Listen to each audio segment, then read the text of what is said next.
मुझे नहीं पता कौन सा टीका लगाया मुझे। वो टीका ऐसा लगाया कि ना मुझे तकलीफ भी खत्म हो गई, सब कुछ दुनिया बदल गई। वो जो नर्सेस थी वो मुझे हूरें नजर आनी शुरू हो गई।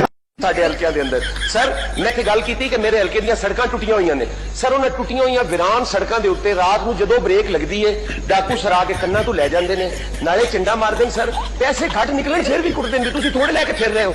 ਆਟਾ ਲੱਭਦਾ ਨਹੀਂ ਸਰ, ਮਹਿੰਗਾਈ ਸਿਰ ਪਾੜੀ ਜਾਂਦੀ ਏ। ਉਹ ਜਿਹੜਾ ਸਰ ਦਵਾਈਆਂ ਲੈਣ ਜਾਂਦਾ ਹੈ, ਦਵਾਈਆਂ ਵਾਲੇ ਹੱਥ ਨਹੀਂ ਪਾਣ ਦਿੰਦੇ, ਉਹ ਵੀ ਸ਼ਾਮੀ ਉੱਥੇ ਮੋਟਰਸਾਈਕਲ ਵਾਲੇ ਨੂੰ ਡੱਕ ਕੇ ਪੈਸੇ ਖੋ ਰਿਹਾ। ਜਨਾਬ ਸਪੀਕਰ, ਇਹ ਸਾਰੀਆਂ ਬੁਰਾਈਆਂ ਦੀ ਜੜ ਲਾਅ ਐਂਡ ਆਰਡਰ ਹੈ ਔਰ ਇਹਨੂੰ ਲਾਅ ਐਂਡ ਆਰਡਰ ਨੂੰ ਠੀਕ ਕਰੋ। ਜਾਂ ਜਨਾਬ ਸਪੀਕਰ ਕੋਈ ਇਹੋ ਜਿਹਾ ਟੀਕਾ ਸਾਨੂੰ ਵੀ ਲਾਓ ਵੀ ਇਹ ਦੁਨੀਆ ਸਾਨੂੰ ਵੀ ਹੂਰਾਂ ਦਿਸਣ ਤੇ ਇਹ ਦੁਨੀਆ ਸਾਨੂੰ ਵੀ ਜੰਨਤ ਦਿਸੇ। ਅਗਰ ਸਕੂਨ ਕਬਰ ਚ ਹੈ ਨਾ ਜਨਾਬ ਤੇ ਫਿਰ ਇੱਕ ਇੱਕ ਟੀਕਾ ਲਾ ਕੇ ਟਰਾਈ ਤਾਂ ਕਰ ਵੇਖੋ। ਤੁਹਾਡਾ ਜੋ ਆਪਣਾ ਤਜਰਬਾ ਹੈ, ਤੁਹਾਨੂੰ ਜੰਨਤ ਦਿਸਦੀ ਹੈ, ਤੁਹਾਨੂੰ ਹੂਰਾਂ ਦਿਸਦੀਆਂ, ਸ਼ਾਇਦ ਸਾਨੂੰ ਵੀ ਦਿਸਣ ਲੱਗ ਪਵਨ।